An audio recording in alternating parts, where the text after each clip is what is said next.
Hello, my name is Holly from My Daily HAEDs, and we're here to talk about my cross stitch. Thank you for joining me today. Let's get straight into the cross stitch. My first project is QS Falling Snow, charted by Heaven and Earth Designs. It's a artwork by Alan Giana. This is worked on 25 count lugana, 1/1 full cross. My goal this week was to achieve 1400 stitches as I'm trying out a new weekly goal, stitch goal attempt. I achieved the stitches this week. I did 1,416 stitches, 1,416 stitches. And it's currently standing at 35.36%. And I absolutely shocked myself by one day doing 1,119 stitches on this. I never thought it was possible, but I was able to do it.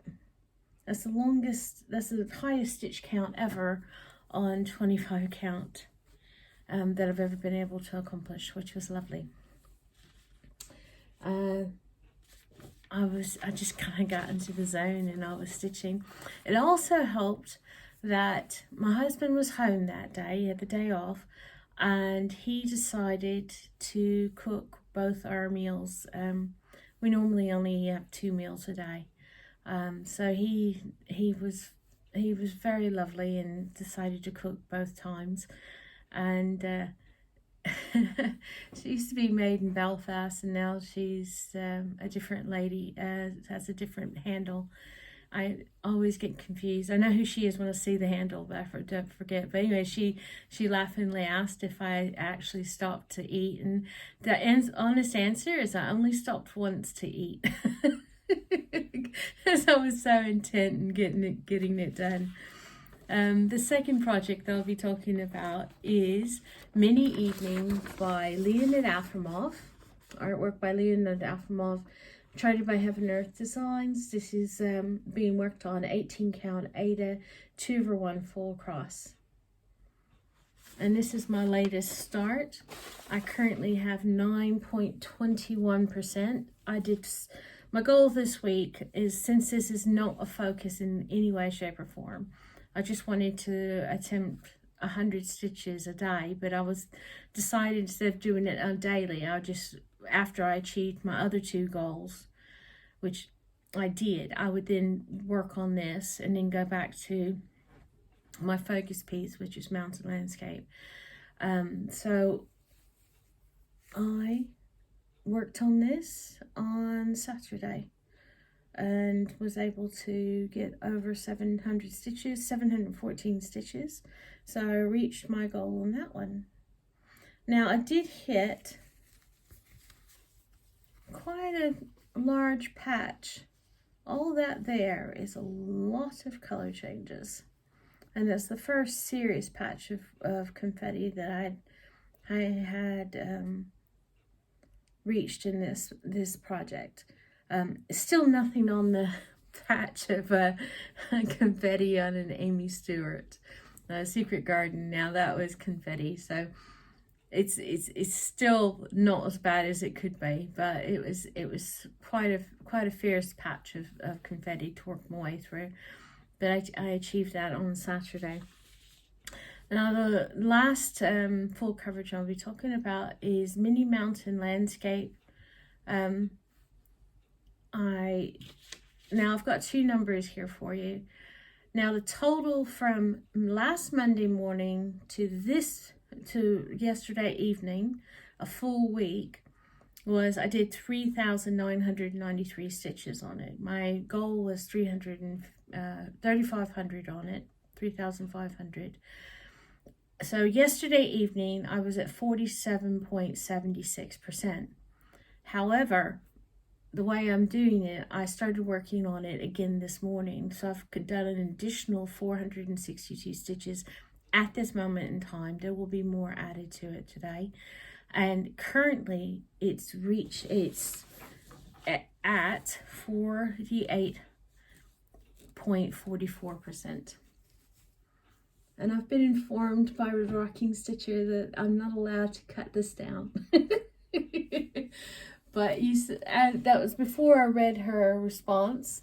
I actually have a mark here. For me to cut this down into a perfect square, I would have to stop halfway through this this column here, and that will be a perfect square. Instead of continuing on, halfway down this square, this column here, is 50%. So that is it. That is, once I complete this column, I'll be just over 50%. So it's beautiful, and like I said, I'm on the fence whether I'll actually stop it from stop it. I'll probably continue it on, but it's very tempting. My concern is that I've put myself under the cosh, as my husband calls it, under stress, to achieve my goal of having that done before the end of spring, which it should quite comfortably do it, knock on wood, unless there's my husband says I'm putting myself under too much stress to achieve it, and I am to a certain extent. I've got other things I need to be doing or I want to be doing, but I'm just trying to get it done. Yet I like achieving goals. I like having it done, and having it done, cutting it down will make me feel like I've cut corners that I shouldn't be doing. But it's for me to think about. My intention is to keep going, but I did mark it as like, what is that? So I did check it, and that's what it is so far. All right, the last thing I worked on this week is, I finished this,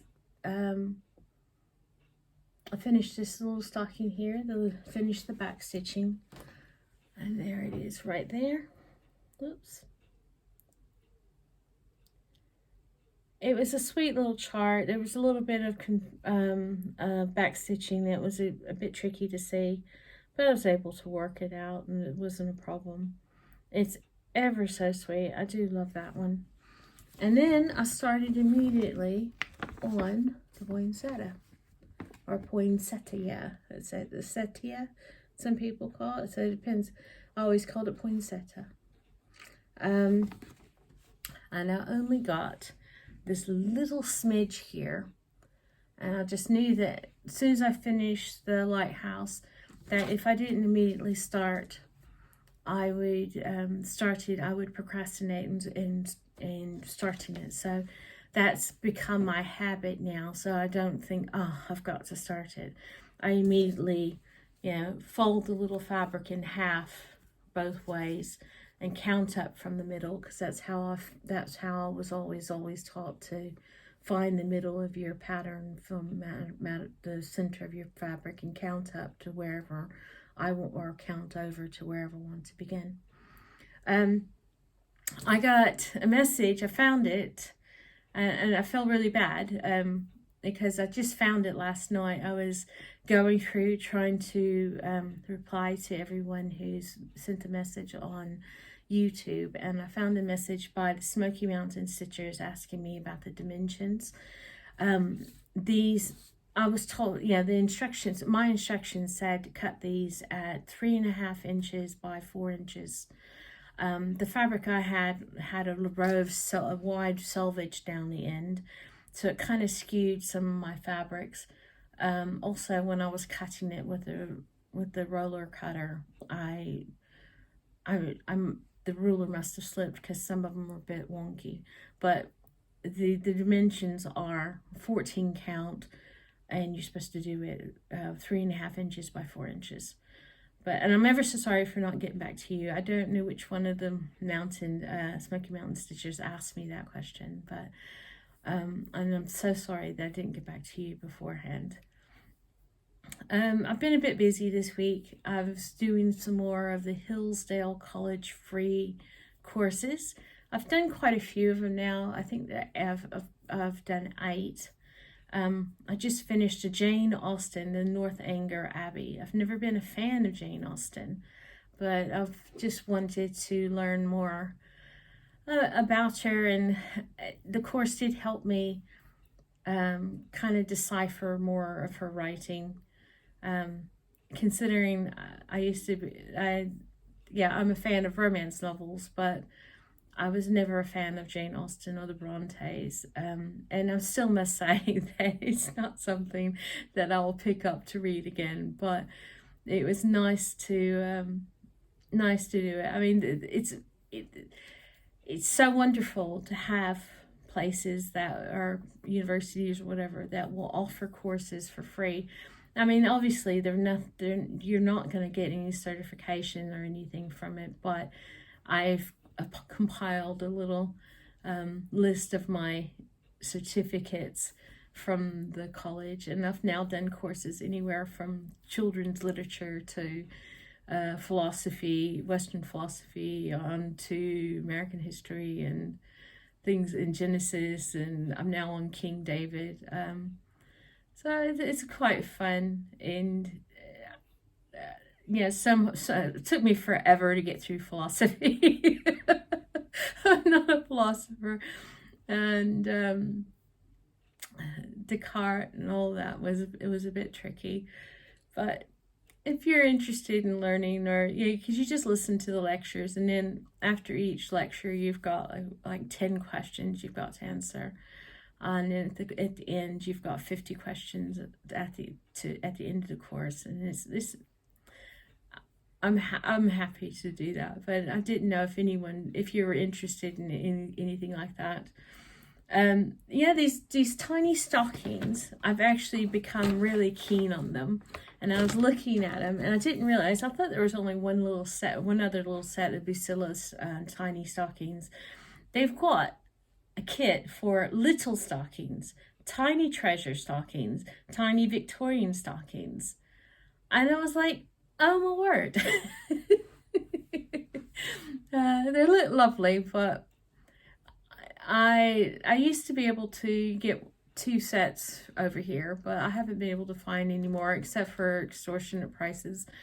But I'll keep an eye out on them, and maybe one day I can find something that would maybe I can find them again, because as trepidatious as I was about working them up into little ornaments, I realized making them into stockings, since I've got a sewing machine, it was no problem whatsoever. Once I have now figured out what to do, it's quite easy to do once you get ready. So I don't know, maybe some of these are in my future. I know that I'm planning on redoing a few of them, especially the 2 that I've given away. I'll be redoing those, and maybe a few on here.